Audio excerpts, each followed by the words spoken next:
everyone. Welcome to another week and another episode of The Bookseller. I'm your host, Jessica Gillen, and this show is all brought to you by Eventide Entertainment.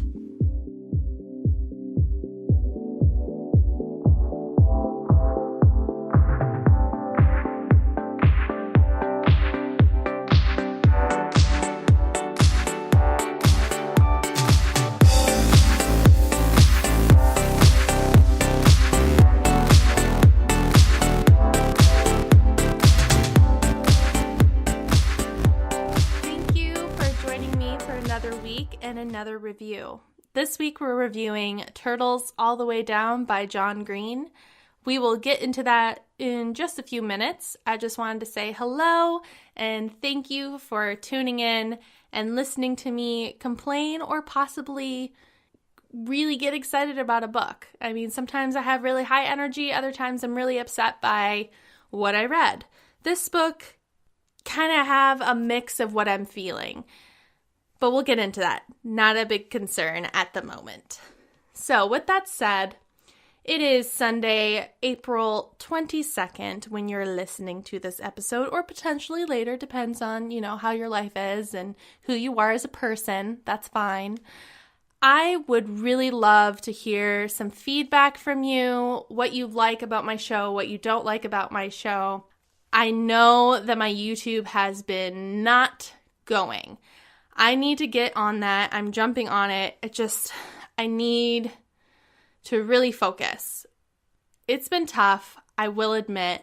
I just got a new job. I'm trying to rework my schedule and kind of figure out how to still be able to go to the gym, read, have these crazy work shifts that I've been having. I have to drive a lot. And it's just a matter of blending that all in. I really do want to get my YouTube up. I am gonna try so very hard to get a couple videos up this week so you actually have some content finally, and I really apologize for that. Please understand that life happens. I mean, I haven't even been able to read as much as I normally would, but luckily I kind of switched things up and started listening to audiobooks when I'm doing my long drives. So my new job has required me to drive a lot, and I mean an hour and a half each way. So that's a lot, and it takes a lot of time out of my day where I could be reading. So what I did is I started taking books out at the library in conjunction with I'll have a book and an audiobook of the same title. That way, when I'm not in my car, I can still keep reading the book, but when I'm in my car, I'm listening to the story. And it also kind of gives me an ability to give you a review of both, how was the book in comparison to the audiobook. So kind of a new little take. So that is one of the reasons why I was able to take a week off last week. We had a huge ice storm. I had no power all weekend last weekend, and it was just madness, ice everywhere. I mean, you couldn't look out our windows because they were caked in ice. It was crazy, super dangerous outside, and I did get some reading done, but at the same time, I couldn't record. I couldn't do anything. So, oh well. But thankfully, I did finish an audiobook / book of this week's review. And I have some movie news in relation to this book. So we will get into that after we take a quick break. Thank you so much for sticking with me and hanging on in there. We're going to get this review done and it's going to be awesome. So make sure you stay tuned for the break. We have some cool shows to offer you. Just a huge array of nerds here in this family, and I love that. I love being together with people just like me, but also different because they're all guys. So let's take a quick break, and right after the break, we will jump right into our review and just hash this out and talk lots of talk and maybe dance a little. Who knows? I'm not sure what I'm in the mood for, so stay tuned.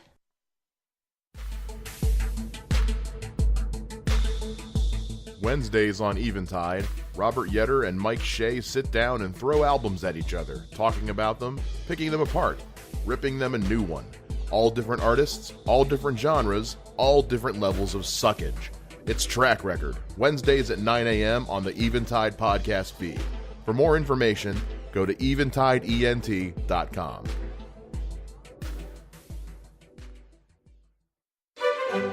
You know, there's nothing quite as satisfying as a good conversation with intelligent company. Join comedian Don Smith every week as he sits down and talks with comedians, actors, filmmakers, writers, and everyday schmoes. It's The Life with Don Smith, Wednesdays at noon on 106.9 FM, and now available on the Eventide Entertainment podcast feed every Friday on Spreaker, YouTube, and iTunes. All right, we're back. Thank you for taking a minute to listen to all of our offerings here at Eventide Entertainment. And that is not only the shows we have, people. We have something for everybody. Look into it. Check out the different podcasts. You can find us iTunes, Spotify, iHeartRadio, Spreaker. So you can find us anywhere to fill any of those tastes that you may be craving. So enough of that. We need to talk about this book. We need to jump into a review. That's what you guys want. It's not me blabbering on and talking about YouTube and how my life is complicated and I'm a human that kind of sucks sometimes. You don't care about that. What you care about is how I feel about a book and what I really feel inside of my bones in regards to reviews.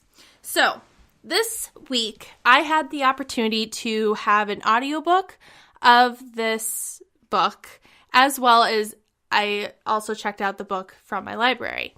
So I would say about 75% of this book was through my audiobook. And then I read pretty much the ending and a little bit in the middle of the actual hard copy in my hands.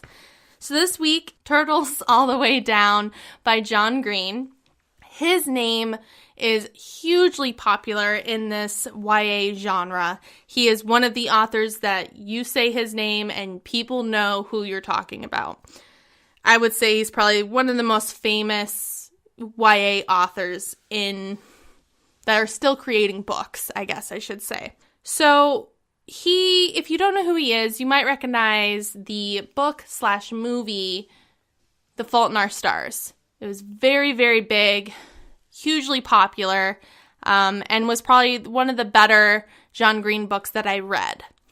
Now, everyone has their own taste with John Green. The thing about John Green is people will either really, really love certain books and then don't like the others, or people are kind of like in the middle and not really sure how they feel about any, or people don't like him. So there's quite an array of people and how they feel about his writing. Me, I kind of am in that period of people that I like his writing. I don't have a problem reading his books. I do read his books, but they're nothing really punch me in the face. Wow, that was awesome. If you know what I mean. That doesn't make sense, but that's okay. Metaphors are not my strong point. So let's talk about this book. It's a standalone YA, and that is kind of what John Green does. He's never written anything that has a sequel, that's part of a series. He very much sticks to his realistic fiction, contemporary in the YA.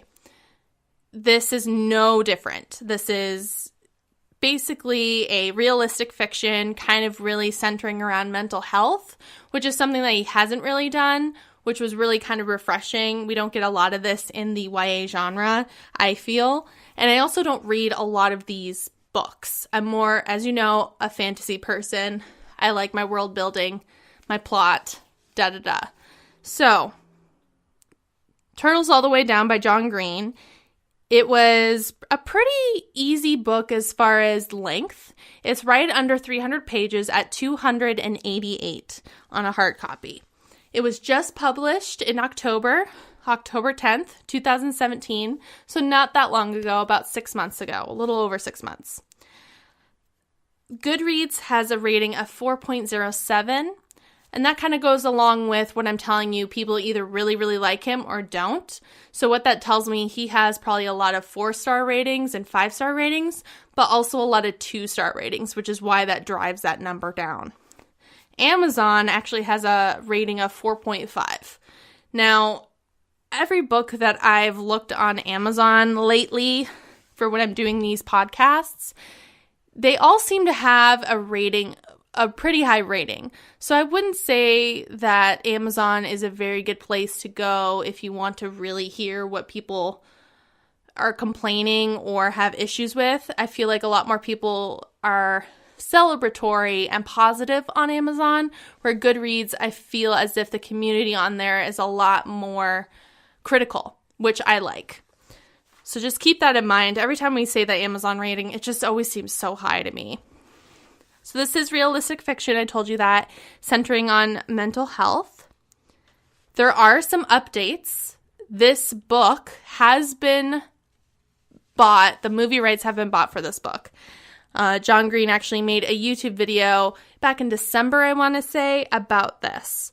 So John Green was actually the one that announced that the same studio, which is the Fox studio, that produced The Fault in Our Stars and Paper Towns, are also going to be adapting or attempting to adapt this book. John Green actually mentioned that there may be some issues with creating a movie just because the majority of this book does center around someone's brain, like what they're thinking. You're inside someone's head. It's not so much as a lot of dialogue between people. There is a lot of that, but at the same time, there's a lot more introspective thinking. So he was saying that was going to be really difficult to adapt into a movie screen because of how much this book is inside someone's head. But I think it can be done still. So looking on IMDb, because I am like a Plus member there, I actually get more updates. And it's listed as in development. And the writer is John Green, so he's going to be writing it. As well as the producers are Marty Bowen and Isaac Klossner. Yeah. So, like I said, it has been bought. They are definitely trying to develop this to be a big screen movie. I can see it happening. This is very popular. It is kind of on the popularity level of Looking for Alaska as well as The Fault in Our Stars. So I do see this actually being a successful movie. And there's not a lot of movies that highlight what this book does. So let's get into that. First, we're going to do the description. My descriptions are always pulled off of Goodreads because I am terrible at not including spoilers when I'm describing a book to someone.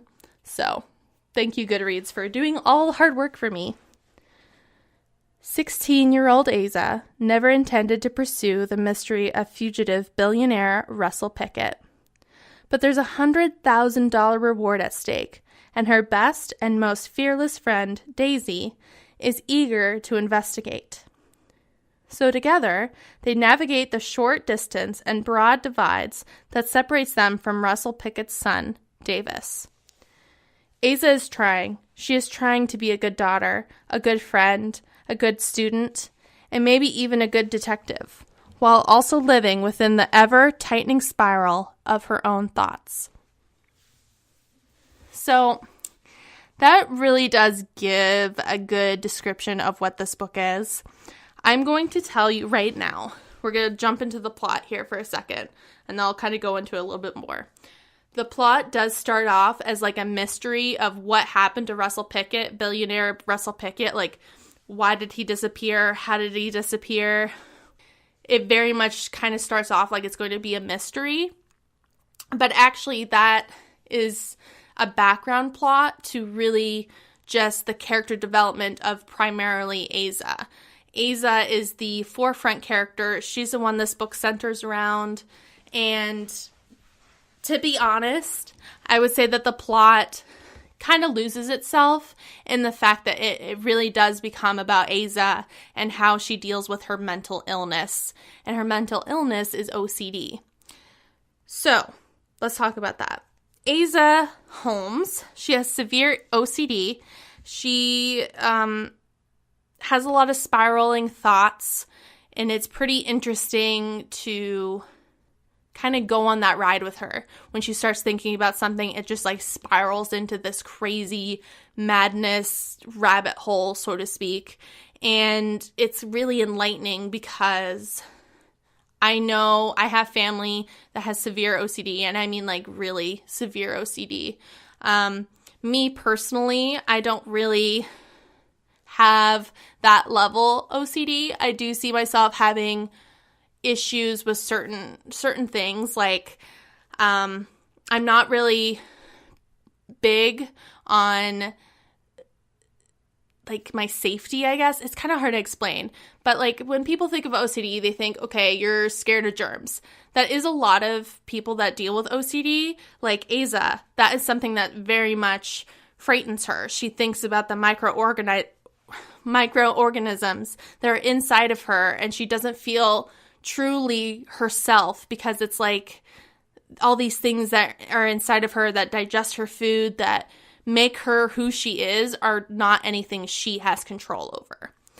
So that kind of freaks her out, and she does spiral when she thinks, when she kisses somebody, or she touches someone's hand, or she does this thing where she picks a scab on her hand, and inside her head is constantly telling her, like, did you clean it? Did you put a new Band-Aid on it? Did you wash it out? It's bleeding. I can feel myself sweating. Like, it just spirals into this chaos where she has to act upon what she's thinking. So, like I said, a lot of people, when they think OCD, they think that clean type of mentality. I will say that I probably wash my hands a little too much. I constantly have dry hands. It has gotten better, though. I'm getting better at just kind of being okay not washing my hands after everything. But I have a family member that really struggled with that and still does, but he has gotten better. I would say a majority of me and him, he's my cousin, we have, the main part with us is the part where we have to constantly check things.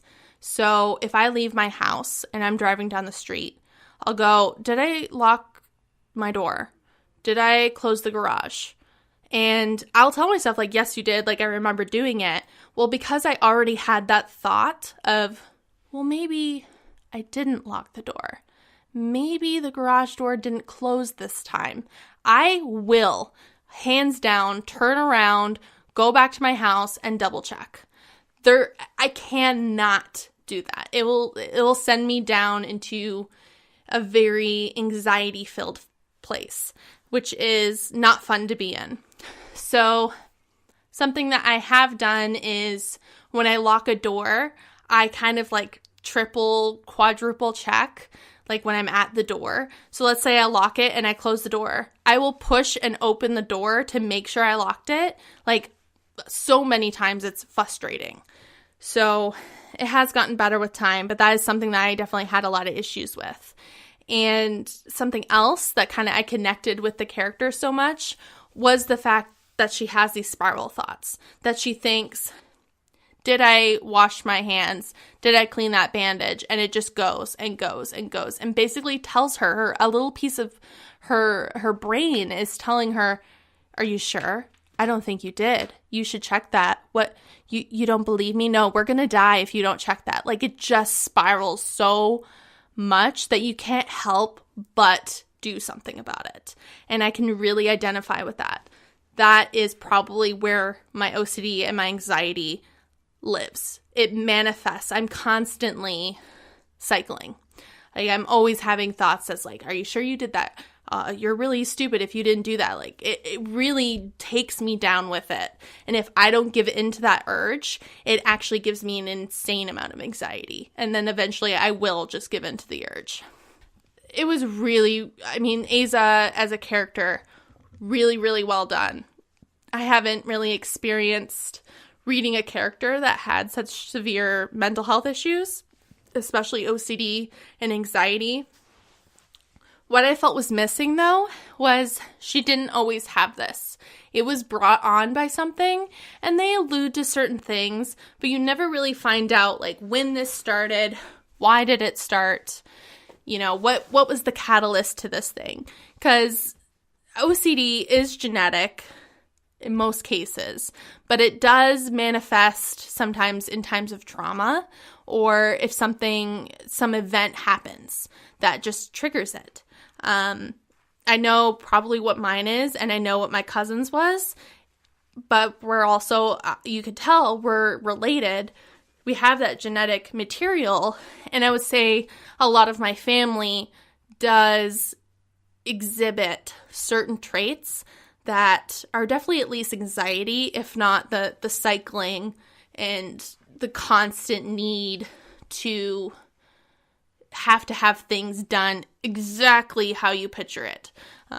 Not just perfectionism, I mean really to the point where you tear yourself down if you don't do it exactly how you thought it was. So, in my opinion, that was the best part of the book. I loved hearing about Aza, what she was going through, and to be honest, the book was okay. The audiobook, though, was really, really good. Because you would be reading the book, and let's say she starts cycling and she's having those thoughts. It doesn't really have as big of an impact as the audiobook does. Because when the audiobook is doing it and she starts cycling, it sounds like a completely different voice telling her, all these, little issues like, are you sure you didn't clean it? Are you sure? Like, really cycles down, and hearing it on the audiobook, really you could feel the battle between herself and herself. It was really, really well done. At first, I didn't really like the audiobook, but then once I started reading the book, I was like, okay, I think I like the audiobook a lot better with this. It has way more of an impact. All right, so that was Aza. She was amazing. Best character in the book. The other characters were good. I wouldn't say they're as fully developed as Aza, but honestly, that's to be expected. This book was inside her head anyway, so it was really all her perception. So, I mean, how much more do you need as far as character development? The other character is Davis Pickett, is the son of the billionaire that goes missing, and there was a love story there. Not needed. It was not necessary. I didn't need that in the book at all. It was nice. Of course it gives you a different side of who Aza is and how she interacts with people, especially when she interacts with her best friend, Daisy. But I don't know.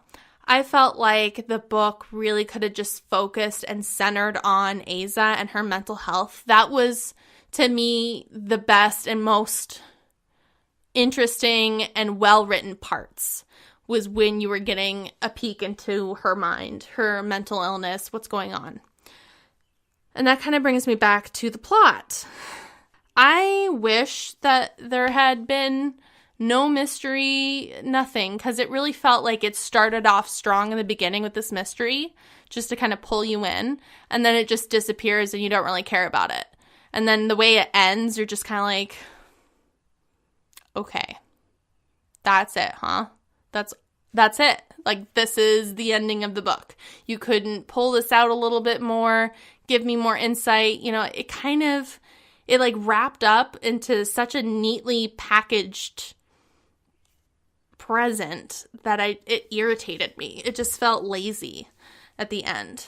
So that was kind of a downside. The ending sucks.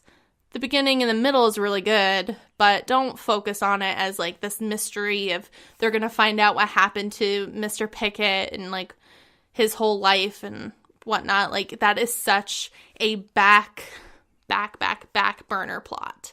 It is not the focus. You should read this really kind of getting an insight into what people go through that have illnesses like this. It definitely kind of opened my eyes a lot more and made me relate to the character, which was really great. A little side note, this kind of goes with like the ridiculousness. So you see in the description, it says that there's a $100,000 reward for information that'll lead to finding the missing person.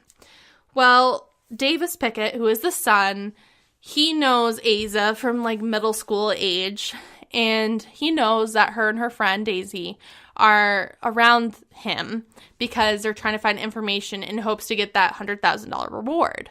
So what does this boy do? He's like, hey, I found a bunch of money in these random places in my house. Here's $100,000 so you can stop investigating into what happened to my dad. I don't really want people doing this. Here's just the money. And then it's still, It's absurd to me that it was just so easy. Like, here you go. Here's $100,000. Please stop investigating my father. And like, Aza is still like, okay, but I still want to be friends with you. Like, it was just weird. Not a fan. Kind of sappy and really ridiculous. That's why I say, like, I wish it would have been just taken out of the book. Completely unnecessary and really took away from the impact of the mental health. So like I said, the writing was really good. I loved the character development of Aza. It was so well done. I loved reading about this. I really did. And I mean, listening to it on my drive to work really kept me interested, especially when she was cycling. It highlights something that you don't see in this genre. And for me, being a huge fantasy person, I got lost inside of Aza's head. And to me, that's really good writing. John Green, he's not my favorite author. He's not my least favorite author. I'm kind of in the middle of the road with him. I've never overly loved a book of his. The most I've probably liked was The Fault in Our Stars, and that's because it made me cry.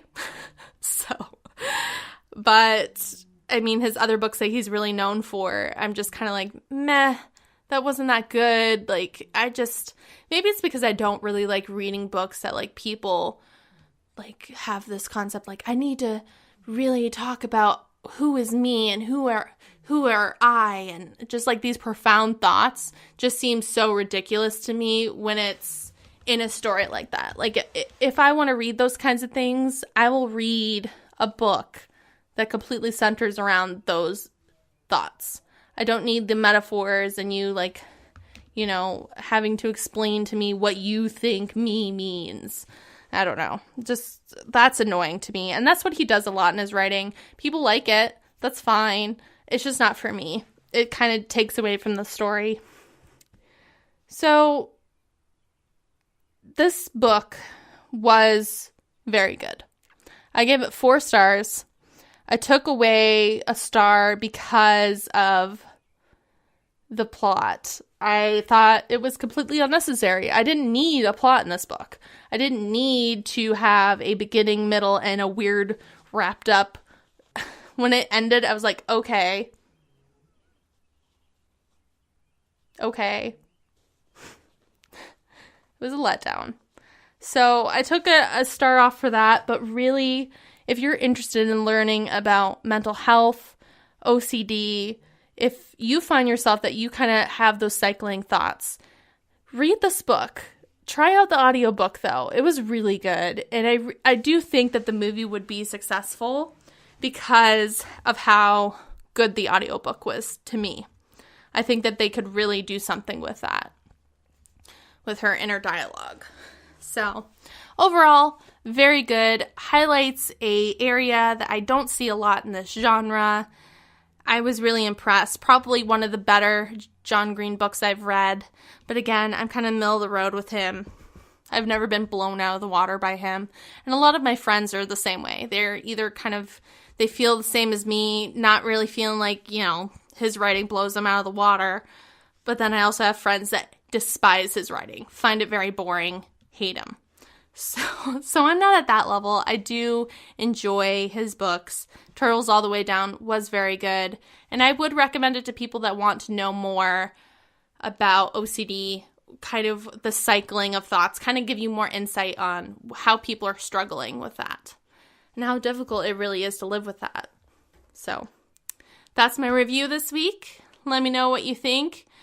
Send me emails. You can find me on Goodreads, as well as I will have YouTube videos up this week. I promise. I hope you have a really great week. This was Turtles All the Way Down. Let me know what you thought. Thank you. I'll see you next week.